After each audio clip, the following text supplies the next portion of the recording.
welcome back to the DD Geopolitics podcast. I am Sarah, and I'm once again joined by Lydia and JM. Today, we are welcoming a special guest, SL Kanthan, all the way from India. SL, how are you today? How was your weekend? Hi, pretty good, thanks. I'm so happy to be on your podcast. I'm really happy to have you. I'm really excited. So you know what's funny is that I was recently reading a survey. They were surveying Asians inside of Asia, and then they surveyed Asians in America. Either they had been born in America, or they had been born in their mother country and come to America. And so they were asking the Asians. I thought this was so adorable. They were asking the Asians kind of their opinions on the other Asian nations. Yeah. And I mean, it was normal, except the Indians. The Indians rated everybody like abnormally high. And so Wow. they went to go ask the Indians. They were like, they started doing research. They were like, how come everybody has like normal scores that we would expect? And then all of the scores that the Indians give to other people are very high. And so they started asking them, and they were like, they found out that like Indians feel like it's, especially Indians in America, feel like it's very rude to give anybody a bad rating. Aww, that is so nice. Yes, I really hate them, but I can't say that in the poll.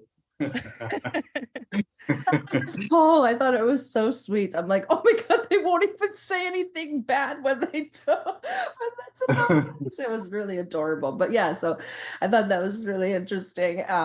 So what do you find are kind of like general attitudes of Indians in Asia? Because I do see that a little bit, where Indians are kind of like content, but pushing forward, and I don't know. So how do you feel about the place of India? Okay. Well, so I have to be a little bit harsh on my own people. So, I mean, I would say that the Indians are generally very, judgmental, but they're also very forgiving, you know? So, like if I talk to people here, so most of them, they don't like the fact that I love China, that I like this, that. So, so they go both ways, like they can be very judgmental, but then if you see the Indians who have uh, migrated abroad over the last century also, they're always successful. So wherever they go, because they're able to adapt with everyone. And I think it's part of being in India, like we have so many gods and so many cultures and so many food. And like even like if you are in India and then you talk to people from different like family members, so this uncle would believe in some god, and that uncle would believe in some other god, and people would have completely different points of view on life, philosophy, what is good, what is bad. So I think just the fact that if you grow up in India, you become more accustomed to different points of view and the diversity. So I would say that's one reason, maybe. And for like maybe this is going to be a really big ask right now, but for our listeners that maybe aren't really familiar, can you, before we even start getting into like the nitty gritty, can you tell us a little bit about any border disputes or around India? Yeah, we have a lot. We fight with everybody, okay? So don't think Indians are so nice. So we have problems with Pakistan, since 1947. We have problems with China since the 1950s, but thanks to the US, of course. And we have problems with Nepal, Sri Lanka. So, um, some of that, I don't know, for me, this is all so stupid, Um, like if you look at Pakistan, it's basically the Hindu Muslim problems, and that was fueled by the British. And when they left, they left this like the ticking, the time bomb, So they made sure that there's going to be a problem in, I mean, the Kashmir area that will never get solved. It's sort of very similar to what the U.S. did with, say, with North Korea and South Korea, or with Taiwan and with China. So they leave these the problems, and they make sure that the situation is so that the problems never get solved, and then that's the basis of the divide and rule with geopolitics.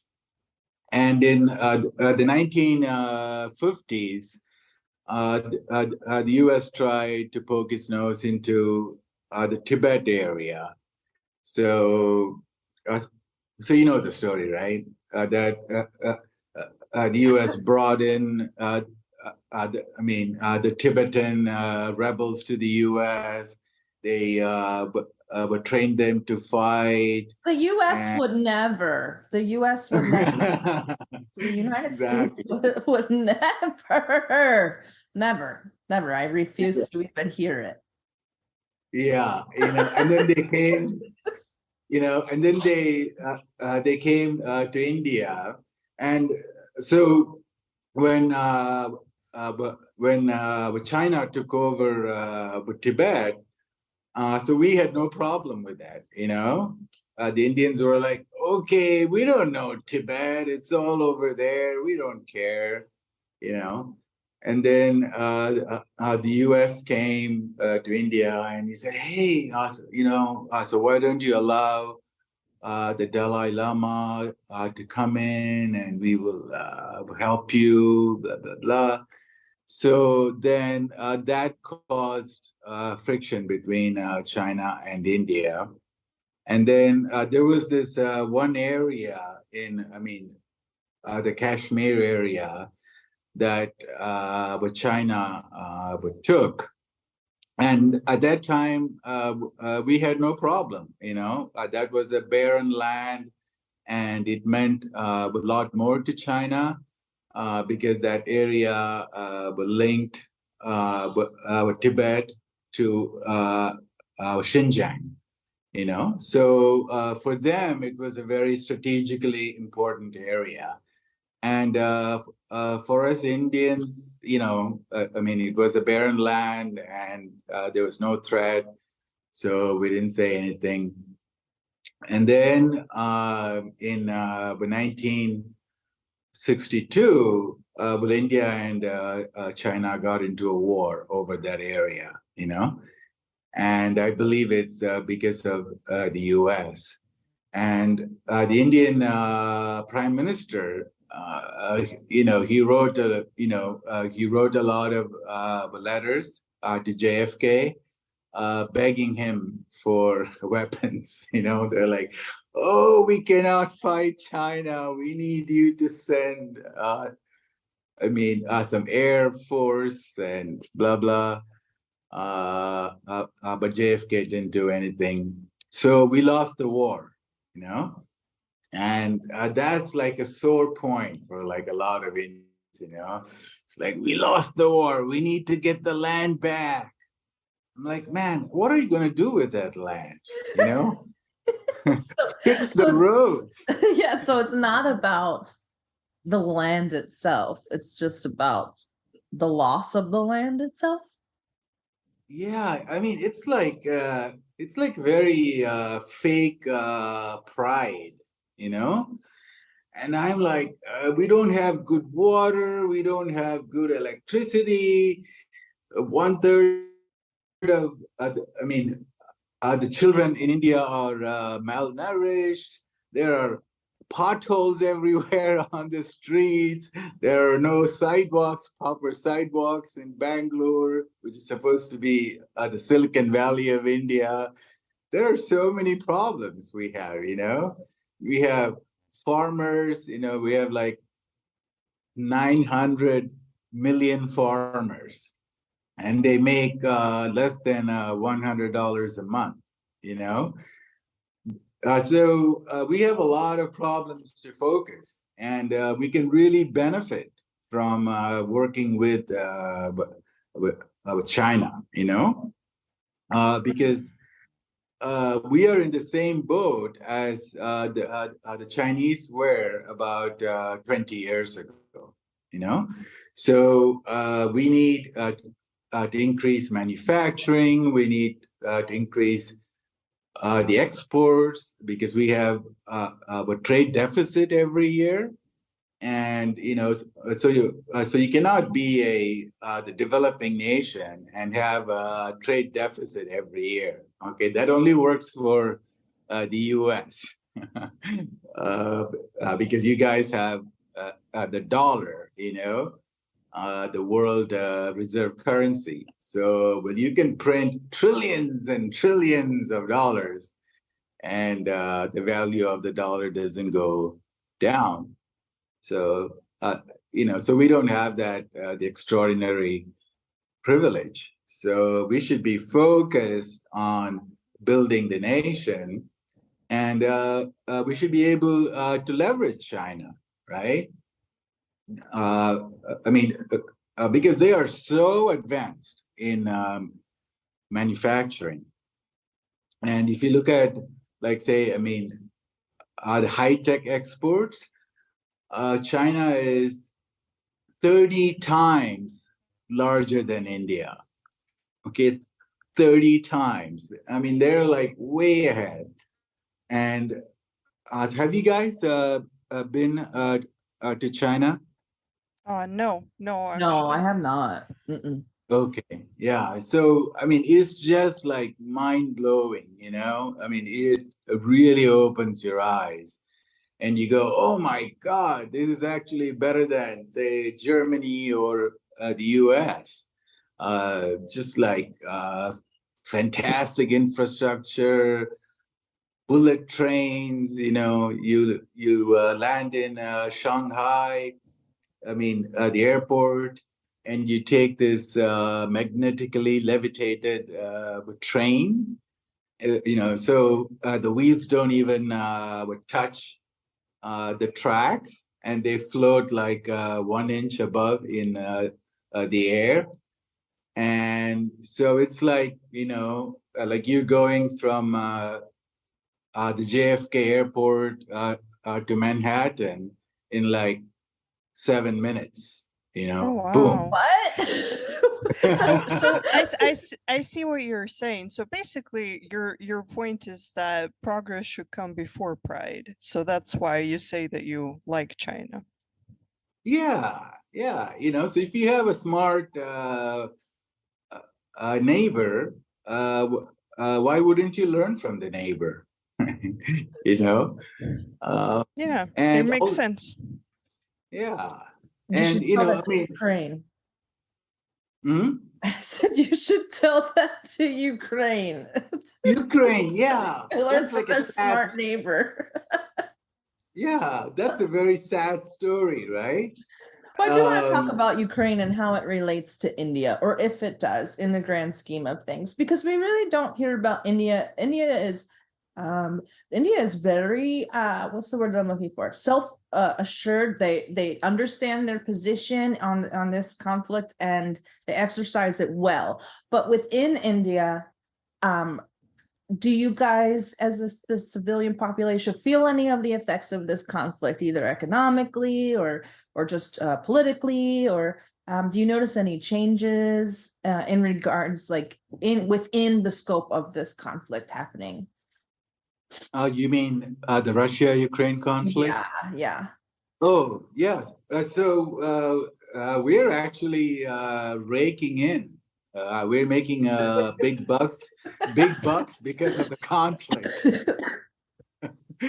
So what we're doing is we are, buying the Russian oil at a huge discount, and then we would turn the oil into diesel and whatnot, and then we would sell that to Europe for big profits. Well, as a Russian, I say you're welcome.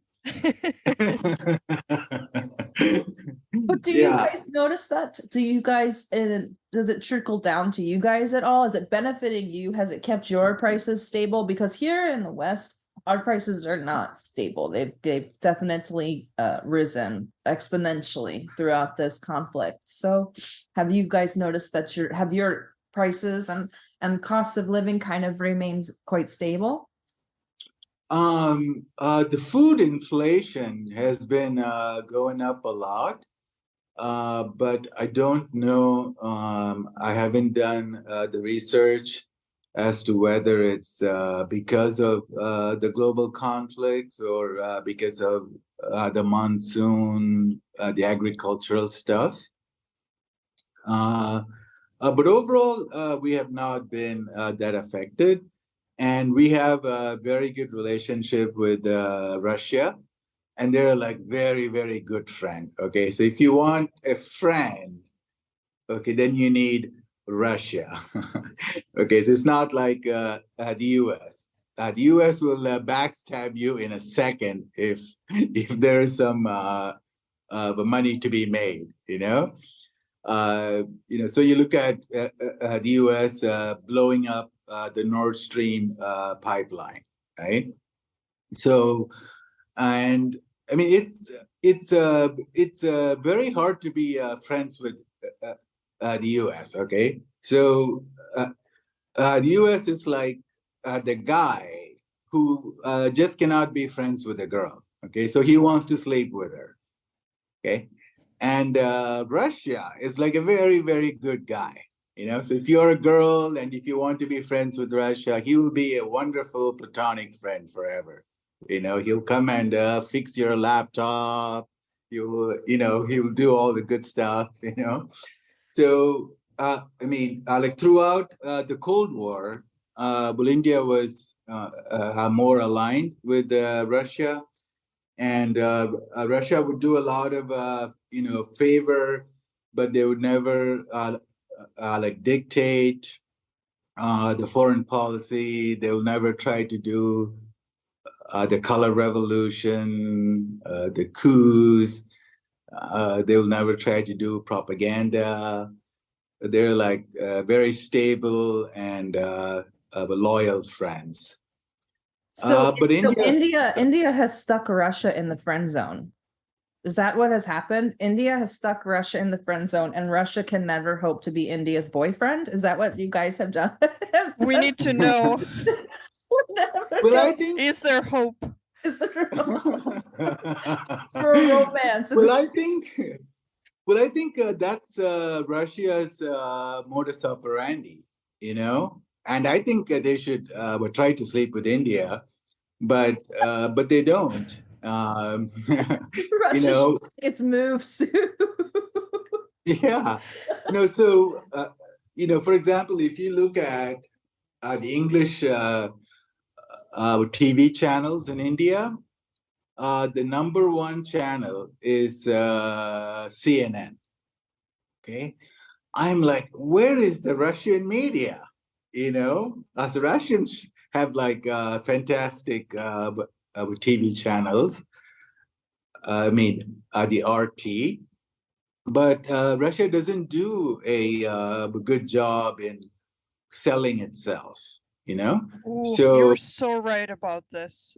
That's what I always say, that we actually, I feel like we do have a lot of soft power that we don't really know how to project effectively. right, yeah, you know, the US is like, I am the greatest country. Everybody is evil. China does genocide. Russia does genocide. And America just goes around the world spreading freedom and democracy like petals of roses, you know? Yeah, and we're like we're okay. I feel like we're very, as Russians, we're very Asian in that respect, because when you tell an Asian, oh, your child is so beautiful, Asians usually say like, oh no, it's kind of ugly, but thank you. So that's kind of how we are. Yeah. So, yeah, so I just started writing a, a column for Sputnik. So Oh, so I hope to help Russians with the good propaganda. Yeah, and maybe you'll get Russia into India's bed. Yeah, we need that. We So need that that. Well, ideally, so you have to, with geopolitics, you have to have strategic autonomy, because the thing with the U.S. is it's a very ruthless empire. Sorry to say, but that is the reality, right? So the U.S. wants to stay number one, and it will do whatever it takes. It will go and spend billions of dollars on, spreading the Nazism in Ukraine. It would, it would make promises to Russia.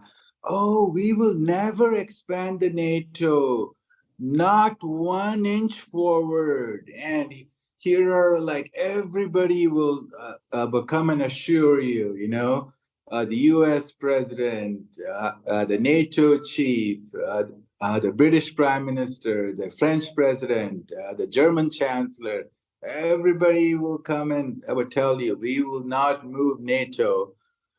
And then, 5 seconds after the Russians, they sign on the dotted line, the US is like, okay, what are the first 5 countries we can add to NATO? For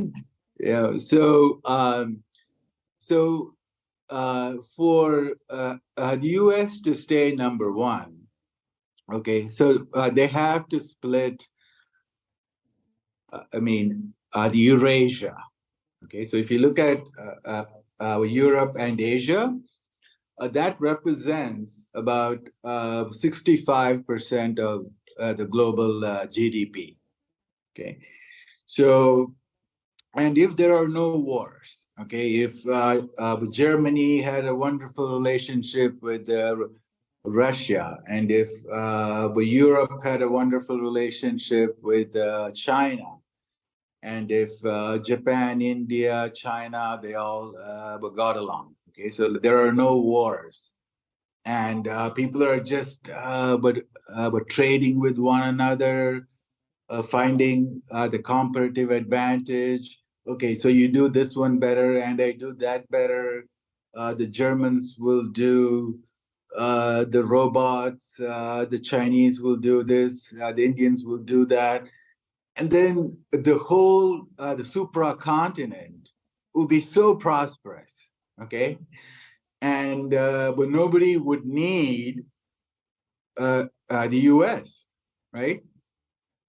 There won't be any need for the U.S. military bases in South Korea, in Japan, Philippines.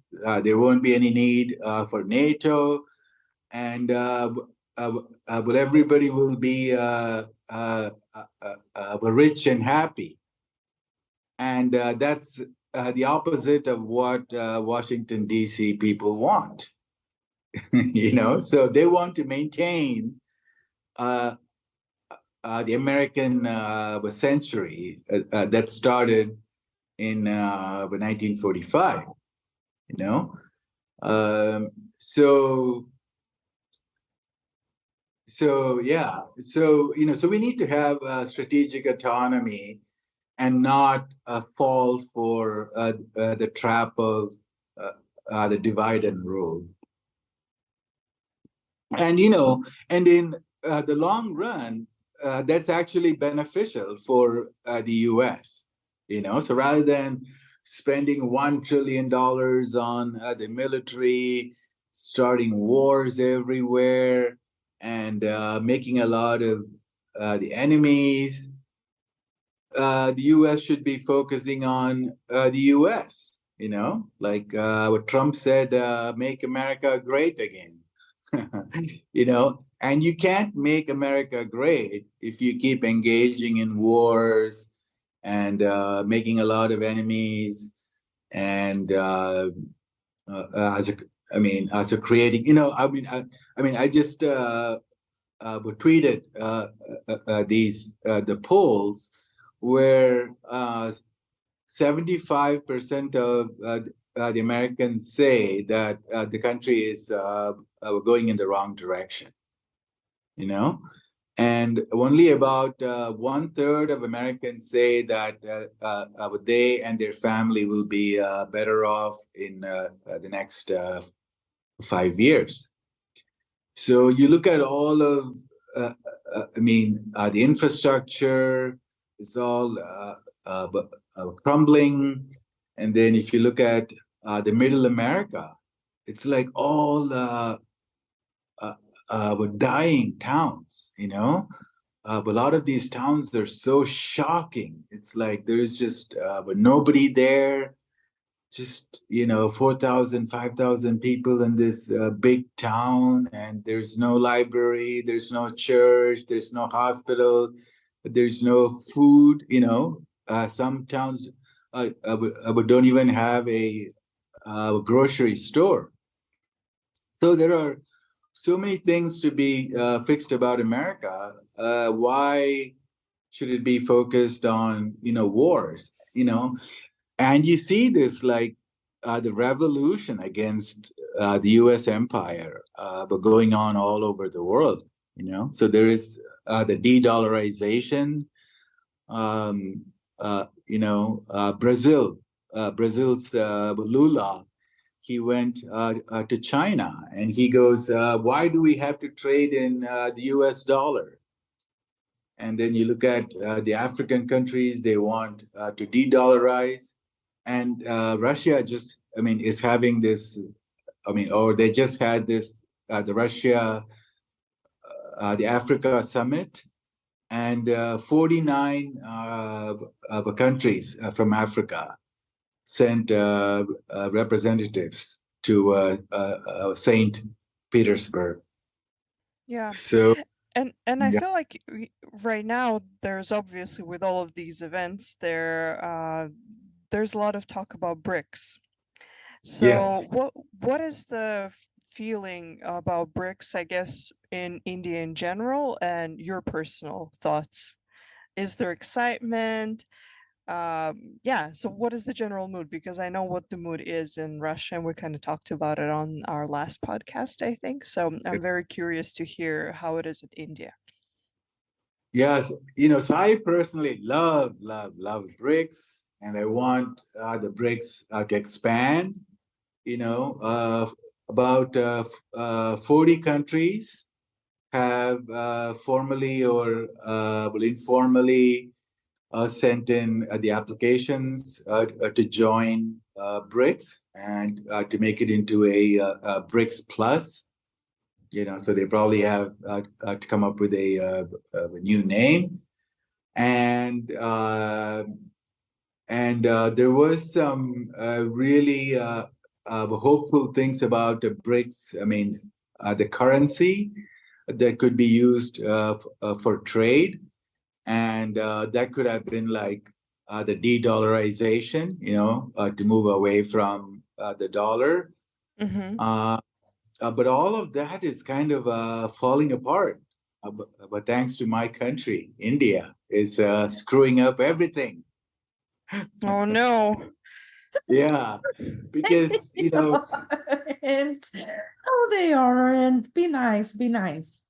yeah, so because what happened was that so basically I mean I wrote an article on my Substack saying, is India the new American, I mean the jewel of the American empire, you know? So when the British, they had the empire all over the world, they called India the crown jewel of the British Empire, you know? So because of the location, the wealth, I mean, and all of that, so India was the best prize for the British Empire. And now it's like becoming the crown jewel of the American empire. You know, all the media are like fully pro-US, and all the think tanks are all bought and paid for by the US. You know, so the way the general, the mainstream thought in India is that BRICS is just a tool for China to wield more power. Okay, so they don't want the BRICS currency because obviously, well, Indians love the U.S. and therefore they love the dollar. They want to protect the U.S. So basically, they shot down the BRICS of a currency idea. And then for the expansion, so India is also uh, kind of was sabotaging the expansion uh, because of the China syndrome, you know. Uh, so I think from with China and Russia's point of view, if they get more members, then they'll be able to veto India, you know. So for me, I think as I support the global South, you know, and I think that India should stay neutral, you know. Well, India should stay friends with the U.S., friends with Russia, friends with China, friends with Africa, and we have to help the global South, you know, and we have to create, we have to help this the multipolar world because what we have now is basically like I mean, version 2.0 of the colonialism, you know. So we need to free the countries, you know. We need a multipolar world. We should be able to trade with North Korea if we want. We should be able to buy. Uh, I mean, say the oil from Venezuela if we want. We should be able to go to Cuba if we want. You know, because right now the whole world is being basically controlled to a large extent by the U.S. So when they place a sanction, say, I mean, on Iran, then the whole world is afraid to do business with Iran, you know, and they have to suffer just because one country is against them. So we need a fair world. So we need a world where, well, everybody is the same, you know. I mean, you look at the African countries, 1 billion people, but 600 million people in Africa, they don't even have access to the electricity. Okay. So how is that possible in freaking 2023? You know, so we should be, so yeah, you know, so there is a long way to go, and we need something like BRICS. So, I mean, what I think, okay, so this is my personal opinion, is that India is being a pawn of the US.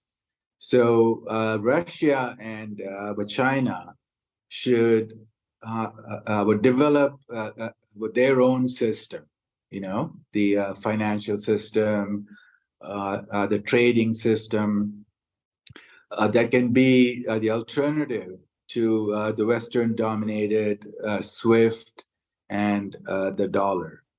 So then, so rather than having all these other people as the members, because if you have the members, then you have to worry about, the consensus, and maybe one person get, well, if there is like an election, say in Brazil, say Lula, he loses the next election, and then you get this the right-wing fascist guy, and then he's going to block everything, right? So, the only two countries that are going to be very, very consistent in the multipolar world are going to be China and Russia. And but this is why. So China, it is the only threat to the American the primacy, right? So they're going to be the number one economy very soon, like maybe by 2030, or at the max by 2035. And they have the discipline and the laser focus that the US doesn't have, So they have 1.4 billion people, and they graduate like about 12 million people every year, and 1/3 of them are in science and engineering. They work hard, they're very focused, and it's a stable society, and they want, but China was the number one country in terms of GDP for like 2,000 years, So we view them as, the poor country, but they have a very, very strong memory of the civilization. It's like a 4,000, 5,000-year-old civilization. And but 2,000 years ago, they had, the exams, So they figured out like the meritocracy but 2,000 years ago. They created very stable systems, very smart systems. They invented the money. Because before them, like if you went to Europe in the 13th century, people were using coins, like silver, gold coins. And when Marco Polo, he went to China, he saw that they were actually using paper money. He was like, oh my God, what is this paper money stuff? I don't have to carry my gold and silver, So the Chinese were way ahead of the rest of the world, and they, they want their spot in the world. So and it's like the jungle, So it's very hard to have two lion kings, So for China, it definitely wants the multipolar world. And then for Russia, so Russia would ideally would love to be part of the European family. There's no reason for Russia to be against Europe, but the Europeans have been nuts, like absolutely nuts for centuries. The Swedish used to attack the Russians, the French, the Napoleon guy attacked, the British attacked, the Germans attacked, and then Russia is like, what the hell did I do to you guys? Why do you keep attacking me? So Russia is going to look eastward, and in the U.S., the neocons are like absolutely crazily anti-Russia. There's no logic. It's just like pure the emotional rubbish. So Russia and China, they have to get together and they have to create a new system because I think BRICS is going to have a lot of the fifth column people who are going to be members but who are going to sabotage BRICS.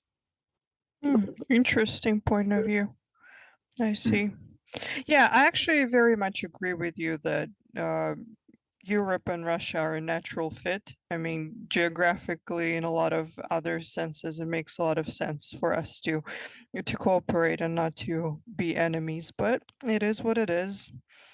I have a question about the visit by the foreign minister of Ukraine to Pakistan this past week.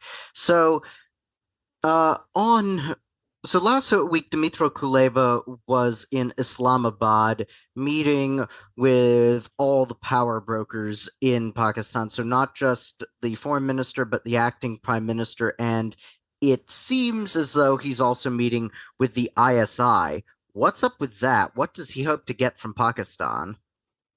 Yeah, probably some drones or some, some low-end weapons. I mean, I cannot think of anything else. So basically, the U.S., it staged a coup in Pakistan, right? And so the prime minister, he wanted to be friends with China and Russia. And the U.S. didn't like that. So when he went to Russia, while he was in Moscow, the U.S. staged a coup in Pakistan. So, and he's a very popular guy. If they had a real the election right now, he would win by a landslide. So I don't know. I mean, as for Ukraine, it has lost the war. It has lost the morale. It doesn't have any people with real skills anymore, and they don't even have proper weapons. And but NATO sends all these the expensive weapons, and then the Russians, they have these drones. I don't know, they look like they could be made for $5,000 or something, and they just go and would destroy all these multi-million-dollar NATO weapons. And so there's, but Russia is going to win this war, maybe 6 months, maybe 1 year max. And they're going to carve up Ukraine, I mean, along the Dnieper River. So basically about 40% of Ukraine will be lost to Russia. And the people, they're all, predominantly the ethnic Russians. They speak Russian. They think of themselves as Russians. So Putin will have referendums on like another 5 or 6 regions, and he's going to go all the way up to Odessa, and then so Ukraine will be a very small, broken country, and it's the eastern part that has all the rich lands. They have the best manufacturing, the smartest people, the industrial base. So so you lose all that. What is left in Ukraine? Maybe a bunch of McDonald's. So it's a sad ending for Ukraine. Could you perhaps tell us a bit about, we've spoken about some of the downsides of India, but there are a lot of upsides, particularly since the early 1980s. India, despite some difficulties, has come a long way and achieved quite a bit, particularly in area, not just becoming food self-sufficient, but becoming a food exporter. I myself, when I go to the shops, I am amazed at how much of what is on my supermarket shelf is from India. And also at school, some of the calculators that I use were made in India. So could you tell us a bit about some of the successes of India? What about India is dynamic and up and coming? Okay, so well, India is very good in services and software. Those are two big skills, and so you have a lot of smart people. So like if you come to India, it looks like a very poor country. But then you talk to like a 7-8-year-old kid, and they'll be so smart and so self-confident. You're like, wow. So, so in terms of the software stuff, that's a big plus, and like a lot of the financial industries, I think it's it's going to be successful. And just 1 second, please. So in India, I get fresh milk at nighttime. So they milk the cows, and then they bring fresh milk to your home at this time. Oh, that's so nice. Yeah. So there's no steroids, there's no hormones. It's all fresh, organic milk, but they just don't call it organic.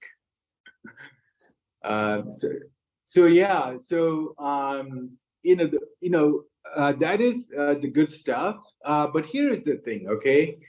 What you in the West, what you get exposed to are like the top, the 1%, the 5% of the Indians, right? So, so you get to meet the smart Indians, like the creme de la creme, I don't know. And We you have go, an admin that might that we have an admin, an Indian admin. He might not be the creme de la creme, but Lydia, maybe Lydia will check. He is a little bit questionable at times, but we love him anyway. We help him. Yeah. So, so this is my thing, So, well, India is okay. So if you look at, so if you go back to 1990, okay, and then you look at well, India and China, they both had the same GDP. Okay, and now you fast forward, but China is 5 to 6 times larger, and there's like there's like no comparison in terms of so you can go through a whole bunch of the metrics, whether it's the education, poverty, the middle class, size of the banks, the amount we spend on the R&D, manufacturing, blah, blah, blah. as you can go through like 50 metrics, and in all those metrics, but China is way ahead of India, and we have to focus on the industrialization because the Indians are very brainwashed by the US. Okay, we love the US. Everything is like, oh, wonderful, wonderful America. Yeah. So the Indians, they go to Harvard. They go join the IMF, the World Bank, and they learn all the wrong messages. Okay, all the wrong economics. It's all about the neoliberalism, financialization. Oh, who needs manufacturing? We could just have like a few people design and let the rest of the people do the manufacturing. So, I mean, so if you are the developing country, okay, so there are only a few paths to succeed, you know. Uh, so if you are very poor, you cannot be friends with a very rich guy and follow his lifestyle, Yeah, let's go to the bar tonight and let's spend $400 on drinks. You can't do that. So if you're poor, you have to have a very different philosophy. No, no, no. I will buy one Budweiser. I will drink at home slowly, sip, sip. You know. So, well, India's whole uh, philosophy of the progress is determined by the elites, who are in turn but totally will influenced by the Western, the neoliberalism.